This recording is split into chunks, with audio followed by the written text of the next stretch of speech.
Ever since human beings invented clothes, a variety of fibers have been discovered or invented to suit changes in time, climate, and fashion. Silk is one out of many fabrics that have been in vogue over millennia, despite drastic changes in our tastes. Since it was discovered, fine, strong, lustrous silk has been wooing the world. The cultivation of silk and the craft of silk weaving are even more fascinating. We thought it would be interesting to get an insight into the story of a silk thread. Let's begin with the backbone of sericulture, the silkworm. Commercial silk is obtained by cultivating different species of silkworm. The most widely and commercially used species is Bombyx mori, native to Asia. Silkworms are soft-bodied, slow-moving and relatively fast-growing insects. Like other insects, silkworms too go through 4 stages of development: egg, larva, pupa and adult.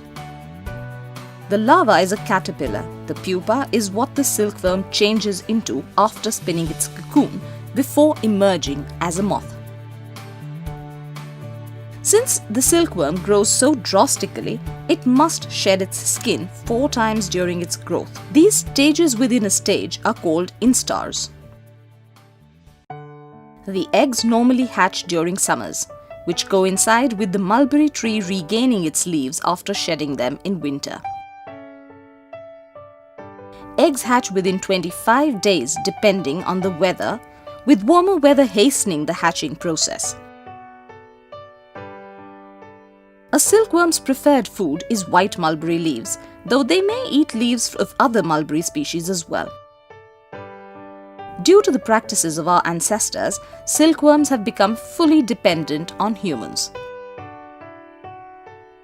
They eat continuously and therefore need to be fed at least twice a day. New hatched silkworms are tiny and feed on young and tender mulberry leaf shoots. The mature silkworms eat more mature leaves.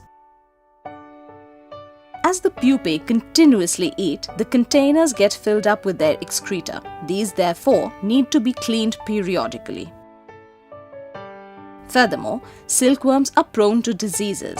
Farmers must maintain a high standard of hygiene for rearing and handling these precious creatures. In addition to this, the containers should be maintained in such a way as to prevent other insects like ants from invading. After 20 to 33 days of constantly munching away mulberry leaves, the silkworms feel the urge to cocoon. At this stage, the silkworms are a pretty sight. They become translucent and acquire a yellowish hue. Just before it begins cocooning, the silkworm excretes a runny fluid to clean out its system. It then oozes a tiny drop of silk for anchoring. Then it goes on to draw one long, continuous filament of silk by swinging its head from side to side. It takes a silkworm around 48 hours to fully complete this process.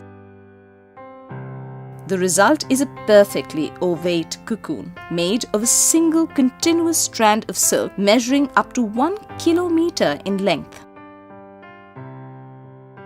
After 10 to 14 days of developing inside the chrysalis, the silk moth appears from the cocoon. Silk moths cannot fly due to thousands of years of domestication.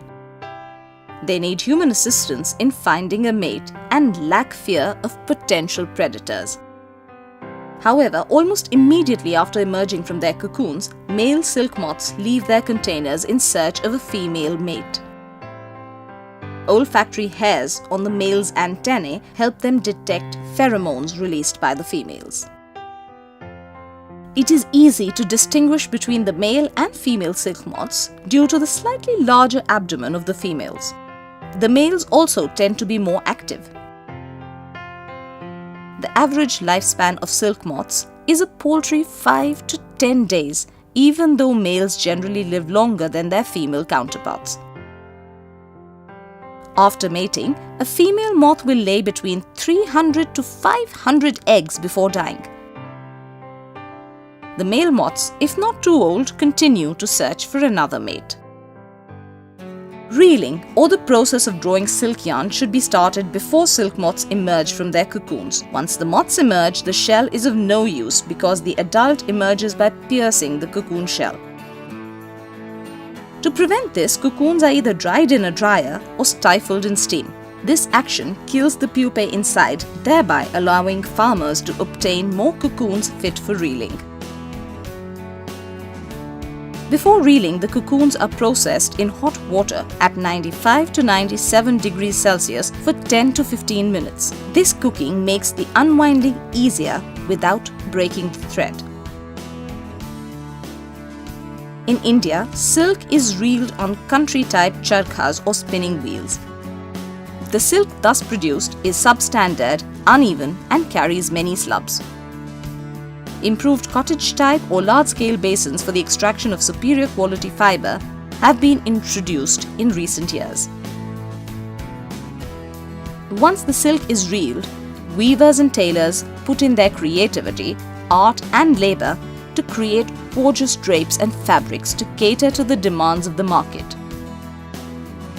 This sums up the story of how your favourite gown or gorgeous sari came into being.